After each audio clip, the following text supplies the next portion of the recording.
On that note, let's bring in my former tag team partner. He'll always be my tag team partner, the one and only Zac Blobner. Love the hat, bro. I was just talking about this hat. We had Dave Gestation on last week from For the Bay. I was just telling him how this hat is like my go-to beach hat, and I get compliments all the time because it's so crisp and so clean, and everybody's like, "Where'd you get that hat?" And I'm like, "Bro, For the Bay." So, how's it going? Yeah, it's good, man. Things are great. Yeah, it's so crazy you bring that up because like I have a bunch of hats from For the Bay. I have a bunch of hats in general, just like you, but like from For the Bay, I have a few. This one specifically that says Tampa Bay on it. It's the same design. Obviously, we have different colors. Same idea. Like, not to say I don't get love for the other hats, and not to say that people don't love all the For the Bay like apparel and hats and clothing, but for whatever reason, like this hat just sticks out, and folks are always amped to find out where it came from and try to get their hands on one themselves. But happy to be on with you, brother. Having had a chance to catch up on the sports side. Obviously, we're still keeping in touch pretty good, but excited to kind of chit chat a little bit, man, and just get into it, man. So much going on. Yeah, you got that right. Before we do that, let everybody know what's going on with our guy Brandon Kravitz out there, the Zone Heads podcast. I try to check in as much as I can and just watch a little bit of each one. You know how crazy our lives are, but man, I love what you guys are doing over there. Give us an update. Yeah, so getting together every Monday morning with him just to kind of recap all the big sports stories. We're kind of focused on NFL playoffs right now and college football championship, obviously, as we wrap up what's going on with the gridiron. And then he usually kind of gives a little bit on the Magic. So it's kind of a Tampa Bay, Orlando connected situation that we're doing again every Monday morning. Usually in the 10 o'clock hour, but we're going to re-bite and re-put out all those different things from the podcast. So, yeah, doing the Zone Head podcast with him, just trying to keep fresh and keep the conversations going, obviously. And I always said this, too, when we were on air, like whether it was you and I or I was, a day solo or I was on the Fantasy Fix with him or I was with one of the other guys on DAE, like talking sports is what we do naturally anyways. So Right. putting a mic in front of us is just one extra step to what we would be doing Monday through Friday, regardless. You got that right. Let's talk about this Buccaneers team. They unfortunately lost Sunday night against the Washington Commanders 23-20. Just your take on the game first. We'll get into the futures of some of the guys, but some of the kind of big things that stood out to you in that game. Yeah, I mean, look, obviously games are not just one thing, one quarter, one play. That being said, like Baker Mayfield fumbling that football, it was by far the biggest moment of the game. And I love Baker. I love what he's brought to this area, to this team. And I think he's better than that moment. I don't think that defines him, let alone his career in Tampa Bay. But that was the biggest moment in the game by far. Mm-hmm. And like, to me, that's always going to stick out. That's always going to be the part that I look back on, just like how the Antoine Winfield situation against the Rams, like people are always going to bring that up, and Right. Blake Snell with the Rays in the World Series. For me this year, I'll always look back and say that was where Baker Mayfield had that messed up exchange with McMillan in the backfield in an area where you didn't necessarily need that. And there were a couple other parts. I think that the Graham Barton snap count situation a little bit later on was also a big moment. But again, turning over the football that time of year, it's playoffs. Like, you can't get away with those types of things as easily.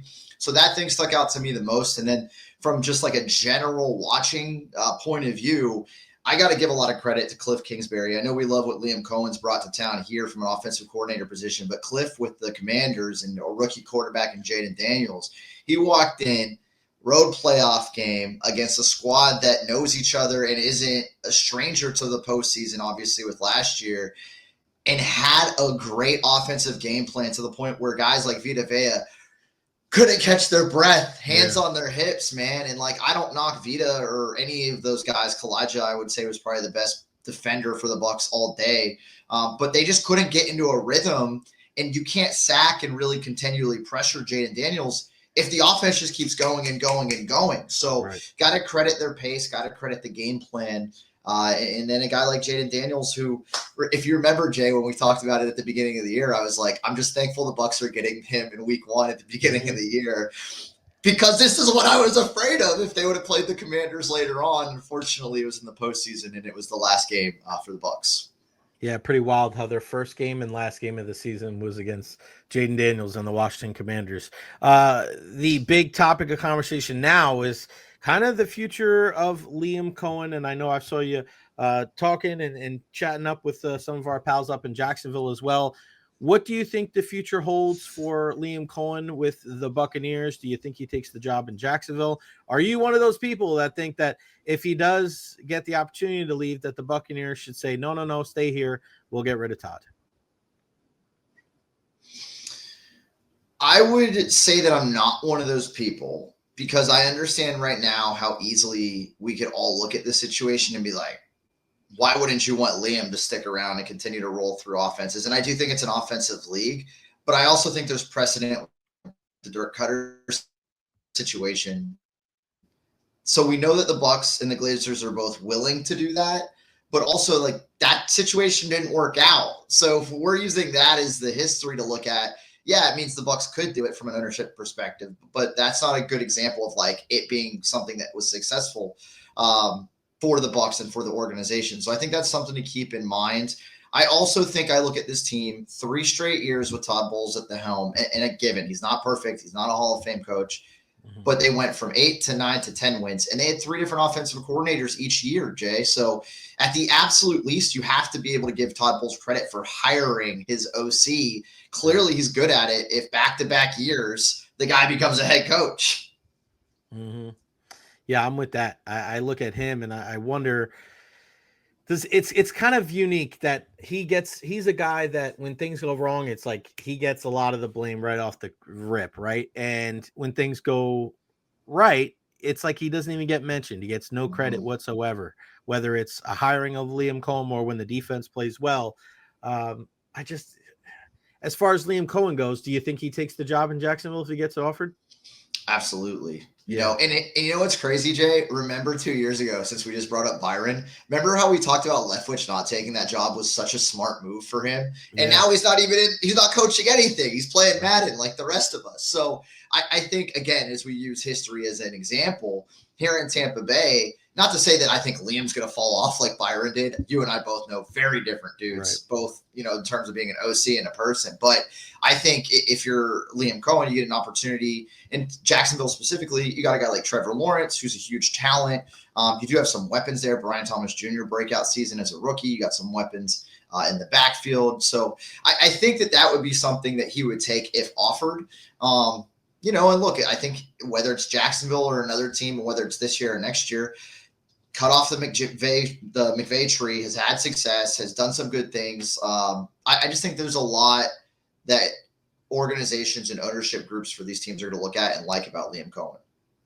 Yeah, I agree. I just think he's open-minded. He has the ability to turn a rushing offense from 32nd in the league to 4th in the league. We were talking before the season about, hey, get to 20th. We'll be happy with it. And they're talking about a top 5 rushing attack. And I know a lot of that has to do with the offensive line and Bucky Irving, but Liam Coen definitely gets some of that credit as well. Let's see what else. Lavonte David, do you think he's coming back? I hope so. You know, I just, God, man, he can still play. It's just a matter of if he wants to or not. I think in my heart and in my gut, I do think he comes back for one more because this iteration of the Bucs essentially like could run it back again next year. And I thought it was even murkier last season, Jay, when we didn't know about Mike Evans. We didn't know about Antoine Winfield and Tristan Wirfs' contracts. We knew they were going to get paid and the Bucs were going to figure it out, but it wasn't figured out yet. So I thought it was murkier last year. Not to say there aren't questions, not to say there aren't things to figure out. But we're not dealing with the Devin White drama. I think regardless, though, and I do hope Lavonte comes back, clearly, and you and I chatted about this at the draft, clearly linebacker is an area where they're going to have to figure out some things and make some big swings, either or both in free agency and in the draft. And it was something that didn't lend itself last year to them. And they were like, all right, well, we'll just work with what we got. But regardless of Lavonte at this point, like that's going to be a huge priority for this team. Yeah, I agree. They need to address that position whether he comes back or not. And I looked at KJ Britt like, all right, hey, man, they like this guy. He was still firing him up before the playoff game last Sunday night. But there's just a lot to be desired at that position. I mean, he's not afraid to stick his nose in there, but in coverage, I mean, Devin White wasn't good. KJ Britt wasn't great either. And then you have a bunch of backups. You have JJ Russell in there, who's he's a special teamer. So, yeah, it'll be interesting to see. It's definitely a lot less questions, I think, this postseason compared to last season. But That's just the Buccaneers. And who knows with Spytek and Greenberg, some of their front office guys as well. I want to ask you about the Tampa Bay Lightning and the worst kept secret in all of sports, playing in the outdoor game. How did you feel when that news officially came down after you brought it up a couple months ago? For me, I was just like, yeah, I know. The but, sauces came true. But to that point, there were some like aspects of it that I wasn't positive about. Like I saw Rob Higgins say they sent the Yeti cooler saying like, we know how to keep things like brilliant. Like I didn't know that. I didn't know the intricacies of how this came to be. And similar to you and many, like I knew that Vinnick's been pushing for this for a long time. We knew they made a push at the All-Star game in 2018 when it came to town. Like we know that this has been a big deal and a big push from our area and from the Lightning to have it come to town. So I'm just excited, regardless of like the news breaking and the officialness of it. And I know we're going to find out in coming weeks. And I saw you had Rob Higgins on like more about how, and I'm interested to see that as well, because when I had heard the news, even a couple months ago or longer now, I guess October, they hadn't figured that part out yet officially. Like they had some conceptual ideas of like, we can use some shading, we can do this, we can do that.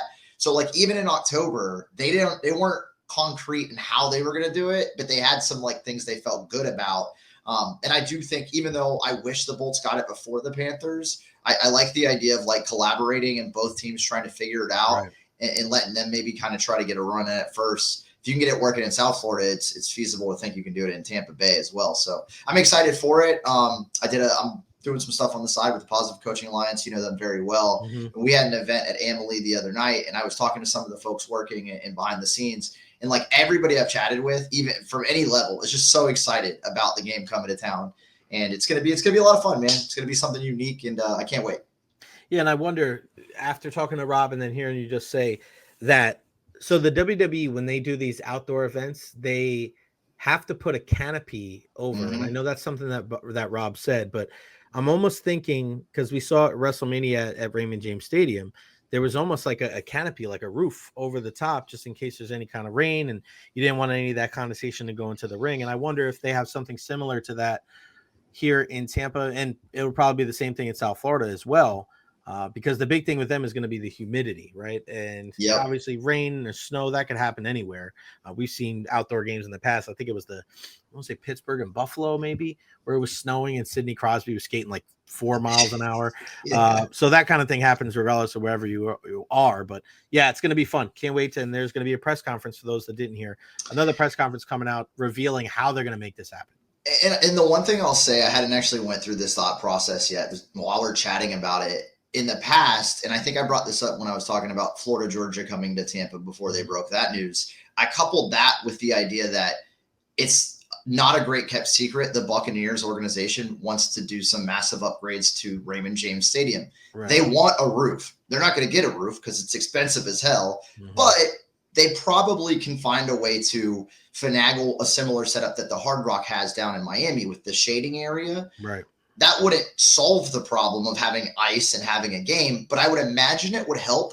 So I wonder if, and you got a couple of years, I wonder if that comes into play as well, some upgrades to Recher that kind of couple along with what the Lightning are trying to do there for that outdoor game. But beyond that, the canopy thing seems to be the main like approach. And again, I'm very interested to see it. I can't wait. I'm gonna be excited either way. But definitely some smarter people than us are gonna have to figure that out.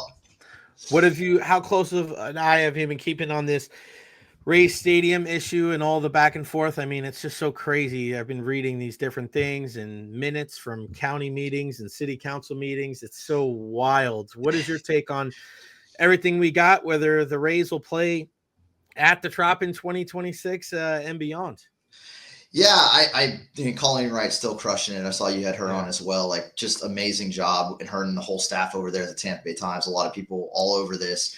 For me, I can say that in one sense, it's been nice to unplug from it a little bit because it's even when we were doing it day to day, it's so exhausting. And it's been that way for like 20 years, it feels like, keeping up with the Rays. So I've unplugged a little bit from it. That being said, still have a lot of great relationships in that organization and talk to those folks somewhat, on and off. And I can tell you, like, it seems like the sentiment within the organization from a bunch of levels is still a lot of uneasiness beyond this year playing at the Yankees minor league club in Tampa. Like there doesn't seem to be a lot of, not that they're not confident, but it's still such a mysterious thing internally, it seems, that like I feel like it would be tough for me to be confident about it. But that being said, and I'll even rewind it a couple months to when it looked like it was all falling apart and Stu sent the letter and it was like it was bad, it looked ugly. Well, they've still been able to kind of get through that a little bit and move forward. So, look, ultimately, I hate this game we're playing. I hope something else changes and it gets more smooth, more transparent. But I don't think that that's realistic based on the history of it all, right? Like we've been dealing with it. When we think we have it figured out, it falls apart. When it looks transparent, it's not. So, yeah, I do think ultimately the Rays do stick around. I think the St. Pete thing gets figured out. I just think it's going to be messy from the start to the finish, unfortunately. But ultimately, if we do keep baseball in Tampa Bay, and I still think that in my heart of hearts that's going to happen and it'll be in St. Pete. It's just going to be an ugly ride to get there. Yeah, I'm with you, man. It's at least it's going to be a unique season. I had the great Andy Freed join me yesterday after Bob Uecker passed, and just talked to him about a lot about Bob Uecker, but also his excitement for the team, because this is just going to be such a unique season. Playing at Steinbrenner Field, this side of the bridge, why not, right? Like the Rays made the World Series in 2020 in a unique season during the pandemic. Everybody else is going to be picking all these other teams. Why not the Rays if they can get a bat or two? To go with this, I think one of the better starting rotations in the American League. I'm excited for the year because I think it's like there's endless opportunities for the Rays to improve and to really shock some of these teams.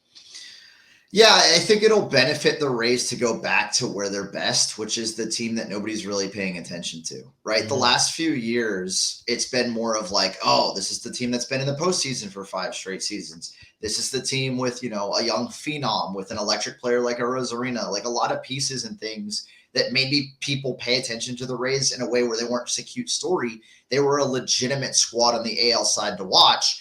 I think they've kind of shifted with all the craziness that's happened the last couple of seasons, even last summer, to the team again that's an underdog that nobody's really going to expect, to make more than a little noise. Like, oh, it'll be cute at times, but can they compete?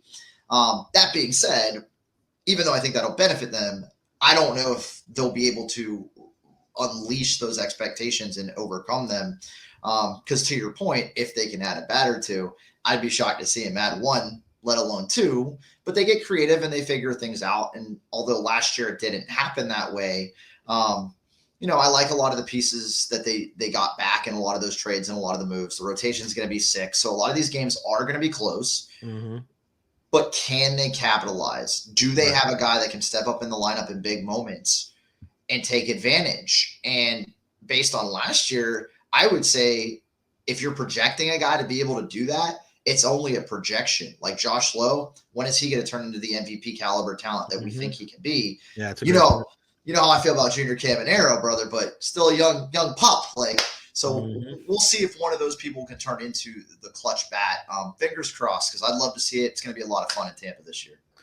So some other big news a couple days ago, Urban Meyer getting inducted into the College Football Hall of Fame with Nick Saban, ironically enough. And quick hello to John Momola there. Appreciate you, Rock.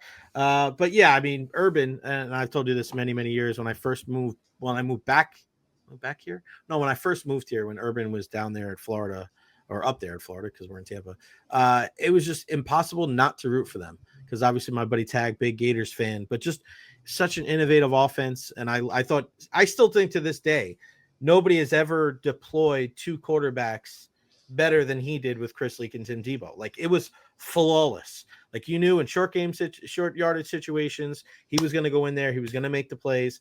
It wasn't like, oh yeah, we're going to take Chris Leak out. There was no bitching, no moaning. Like, to this day, I don't think I'm talking college or pro, nobody has ever handled the 2 quarterback situation better than Urban Meyer did that year. And, he rode that to a national championship. And regardless of how everything, screwed up in Jacksonville, this is the College Football Hall of Fame, but whether it was Ohio State, whether it was Florida, and I know going back to his other stops as well, but my goodness, man, this guy just taking all the drama out of it. I mean, this guy was just a pure winner, one of the best college football coaches that I've seen in my lifetime. Yeah, no doubt. And listen, obviously his departure and then ending up at Ohio State, it left a sour taste in a lot of Gator fans' mouths. And I used to say this when I was in Jacksonville, because he was in Ohio State at the time when I was working for iHeart over there in Duval County. And I would say, like, I hate him right now, but I'm well aware that 10 years from now, 20 years from now, we're not going to care about the Ohio State stuff. He's going to have a statue in Gainesville someday. He won 2 titles. Like, that university, that program, it's just one that we talk about. We're basically Miami. We talk about the good old days. Well, no, he brought 2 more titles, in the later part of that first 2000s. So, yeah, so he made them relevant again, even after the Spurrier and Warfel domination that we already got to have. So I'm happy for him. It does seem like, too, just the last year and a half, Swamp Kings helped, too, the documentary on Netflix, that Gainesville, just generally, the Gators officially, but also the fans and the people in that area are accepting and bringing him back in a lot more than they had prior. So, yeah, it's awesome to see that he's going in. He's certainly deserving. Love him or hate him. He's one of the best coaches we've seen in college ball ever. And he will have a statue or something like that in Gainesville at some point. And it's deserved, and I'm excited to see it. You think about the big body of work and the championships over everything else. Just think about it now, Zach. You're going to have Spurrier, Urban Meyer, and then your guy, Billy Napier. Those 3 guys going down in history as the 3 greatest coaches in Florida history. Listen, all right, so they were fantastic down the stretch. They played their ass off, and I thought Billy did a good job, man. And I know it was like one of those things where I think they played better. Let me see if this is right. If they play terrible, good, they're terrible, he's done, boom, you move on, you get the next guy.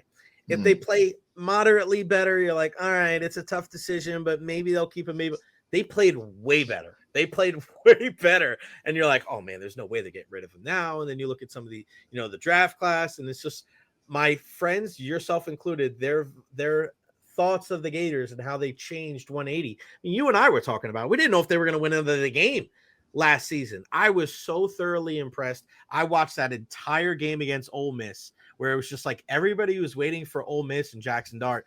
And just Florida just kept playing. They just kept playing. They kept battling. And it was just like, yeah, it doesn't matter what you ranked. It doesn't matter what Lane Kiffin says. Like, the Gators were a better team that day. Like, you tip your hat, and they won all of these games. Your thoughts on how the season ended, the future with Billy going into next season?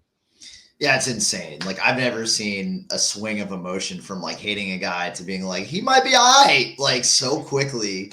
Especially in college, where I feel like the passion's even more insane. Yeah, I still don't know if I'm buying Billy, but you got to bring him back with this class, right? You got Lagway. I don't even care about the rest of the offense. Like, they're going to have weapons. There's going to be, they've got a lot of those running backs coming back as well. You're going to find some more receivers. They've done a great job at adding some already from this class to heading into the next one. And Lagway's a star, right? Like, so he can overcome a lot of what Billy's going to screw up or could screw up. And I think as much as he's the star and he's the guy that we love to talk about, like, the defense was the reason they were able to be successful down the stretch. And they switched over play calling and they did some things differently. And the guys responded to it in a way that helped them come up huge quite often against some teams that were ranked, some good squads. And so I think if you have a better defensive play calling situation, the defenders are buying in. You got Lagway at QB. You're going to bring in some good recruits that want to play with DJ specifically. Right. Like, it's not in a place where Billy Napier is on cruise control, because he's still going to have to do a good job in some capacity for this team to be a contender in the SEC, Jay. But that being said, I still have that pit in my stomach with him being in charge, where, we saw him with Anthony Richardson for a year, and that didn't go well at all. That was not a fun season. So, not to say it'll be identical with Lagway, I just have a hard time buying the Gators as a team that we can take seriously with Billy at the helm. However, and you and I have chatted about this, the 12-team playoff has changed the dynamic and the landscape. Can Billy Napier, with a 12-team playoff, find a way to get Florida in? I think so, but I could see that happening and then being the type of team that gets blown out in the first round. So I'm going to enjoy it next year for whatever it is. I'm glad DJ's there. I'm glad that a bunch of recruits are coming aboard. I still don't buy Billy, but I think he could do what Norvell did 2 years ago and have one of those awesome types of seasons where you forget about all the shortcomings. Right. And then I think maybe 2026, we get a quick reminder if that happens. Before I let you go, who do you got in the national championship game on Monday night? I mean, it's going to be a good one. 2 of the blue bloods in college football between Notre Dame and the Ohio State Buckeyes. Yeah, I'm going with the favorite. I mean, I'm heavy on the Buckeyes. I think Ohio State's going to roll. I had definitely more friends that are on the Fighting Irish side of life, and I know it's been a fun ride for them. I'm happy for them. It just what a fun pathway these games. It's been a good time. Like I've enjoyed it. I know there have been a lot of blowouts, especially in the first round, but it's been a good time. Good for Notre Dame. Ohio State went out before the season started and spent more money than anybody on NIL. They're loaded up from talent perspective. I like Ohio State and I like the under. I like both defenses to show up pretty big. I think we'll have some big plays from the offenses, but like not that accumulate a ton of points, especially combined. So I like Ohio State. Definitely money line. I don't know how many points I like them by, but I like a money line. Give me them 7.5, and I'll take the under. Yeah, I'm excited for this one because I feel like in years past, Notre Dame's done a good job. They understand they have to build in the trenches, but they do have some really dynamic players in the secondary. Love the running back. And Riley Leonard is one of those guys, man, the dual threat. We saw him at Duke. Like, he's going to have to play a flawless game because there's so much talent. You know, the running backs there for Ohio State, but man, especially in their secondary, they have Jack Sawyer being able to rush the quarterback. He finally stopped crying about the Michigan loss. He's been playing good. But that play against Quinn Ewers, like if they win the national championship, you look back at that play in the college football playoff semifinals against Quinn Ewers, where Texas pushed to tie the game. Here comes Jack Sawyer. He rips it, goes back down the other way and scores a touchdown. Like that's the kind of stuff that movies are made out of, right? So yeah, I'm with you. It's hard to go against Ohio State. My grandma's looking down. She was a big Notre Dame fan. I want Notre Dame to win, but it's tough to think that Ohio State, because Ohio State's that team where to beat them 3 times in a season when they have 20 million towards their NIL. And yeah, they bring in some of those guys. And I know Kirk Herbstreit the other day was like, oh yeah, they use the majority of that money to keep their guys. I'm like, oh, come on, bro. I said, okay, that's fine. It doesn't matter. You still paid them. Like, it doesn't matter. Like, oh, you didn't go out and poach guys from different schools and use 20 million to bring them in. It doesn't matter. You still use $20 million to keep your part of your guys here, bring some other guys like Downs in. It is what it is. Like, you're playing the game. Don't apologize. And it's legal. You're allowed to do it. It's legal. You're allowed to do it. But don't think that we're not going to call you out on it. You know, it's a little different. It's a little different than the whole situation. All right. Follow on all social media platforms. Zac on the mic. Everything that he's got going on with our guy, Brandon Kravitz, as well. Brother, it's been great to chat with you. And let's do it again soon, man. Have a great weekend. Sounds good, man. Appreciate you. Good times. You got it, buddy. The one and only Zac Blobner. Zac on the mic.